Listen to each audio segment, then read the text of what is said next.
Assalamualaikum warahmatullahi wabarakatuh. Video pembelajaran kali ini membahas tentang bab 3, doa setelah sholat fardu, fikih kelas 2 semester genap. A. Hikmah doa setelah sholat fardu. Teman-teman, setiap selesai menjalankan sholat fardu, jangan lupa berdoa kepada Allah Subhanahu wa Ta'ala. Berdoa berarti sedang berkomunikasi dengan Allah Subhanahu wa Ta'ala. Berdoa untuk memohon sesuatu yang diinginkan. Bahkan berdoa merupakan inti sarinya ibadah. Salah satu waktu yang mustajab untuk berdoa adalah setelah sholat. Maka biasakanlah berdoa setelah sholat, terutama sholat fardu. Lakukan berdoa kepada Allah Subhanahu wa Ta'ala dengan khusyuk. Khusyuk artinya sikap dengan sepenuh hati. Apabila kita berdoa dengan khusyuk, insya Allah Subhanahu wa Ta'ala akan mengabulkan doa kita.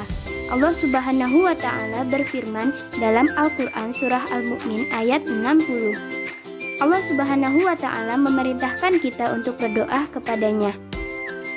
Sebagaimana firman-Nya berikut ini. A'udzu billahi minasyaitonir rajim. Bismillahirrahmanirrahim. Wa qala rabbukum ud'uni astajib lakum. Artinya, dan Tuhanmu berfirman, berdoalah kepadaku, niscaya akan aku perkenankan bagimu.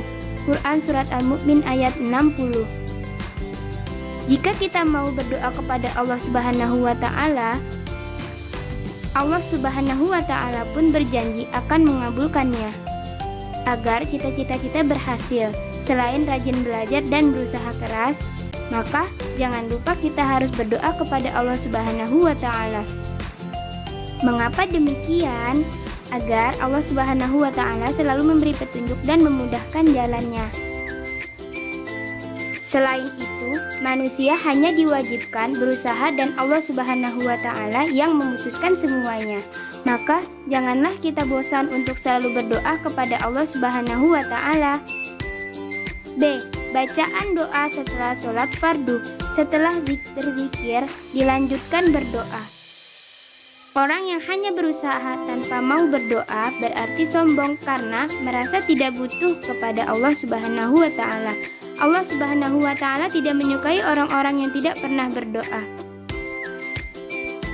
Sebaliknya, semakin sering seseorang berdoa kepadanya, Allah Subhanahu wa Ta'ala semakin sayang kepadanya. Menurut bahasa, doa berarti seruan, panggilan, atau permohonan. Menurut istilah, doa adalah permohonan kepada Allah Subhanahu wa Ta'ala dari manusia sebagai makhluk, baik untuk kepentingan dunia maupun akhirat. Berdoa berarti memohon kepada Allah Subhanahu wa Ta'ala terhadap sesuatu yang menjadi kebutuhan kita. Karena berdoa adalah permohonan, maka ketika kita melakukan permohonan harus dengan sopan, rendah hati, dan tidak boleh sombong.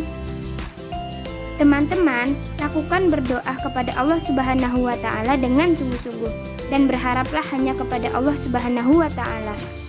Berikut ini adalah contoh bacaan doa setelah sholat, yaitu: pertama, doa mohon ampunan untuk diri sendiri, orang tua, dan orang-orang mukmin. Kedua, doa mohon diberi ilmu yang bermanfaat, amal soleh, dan rezeki yang halal. Ketiga, doa mohon kebaikan dunia dan akhirat. Keempat, doa penutup. C. Adab berdoa. Dalam berdoa, kita harus memerhatikan adab-adab seperti berikut. Pertama, mengawali doa dengan membaca ta'awudz dan basmalah, hamdalah, salawat Nabi. Kedua, menghadap kiblat. Ketiga, dalam keadaan suci, baik badan, pakaian, dan tempat. Keempat, jangan disertai rasa khawatir jika ia tidak diterima. Kelima, hanya meminta kepada Allah Subhanahu wa Ta'ala tanpa disertai syirik. Keenam, dengan suara yang rendah dan sikap yang sopan dengan khusyuk.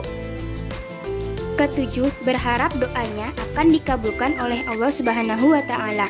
8. Memilih waktu-waktu ijabah seperti sesudah sholat fardu, antara adzan dan iqomah, antara dua khutbah Jumat, dan sepertiga malam yang akhir. Kesembilan, ketika akan mengakhiri doa, hendaknya membaca selawat atas Nabi Muhammad SAW dan hamdalah. Berdoa boleh menurut keperluan dan bahasa masing-masing agar lebih dipahami. Namun, berdoa dengan apa yang diajarkan oleh Rasulullah SAW itu lebih baik. Terima kasih. Sampai jumpa lagi. Wassalamualaikum warahmatullahi wabarakatuh.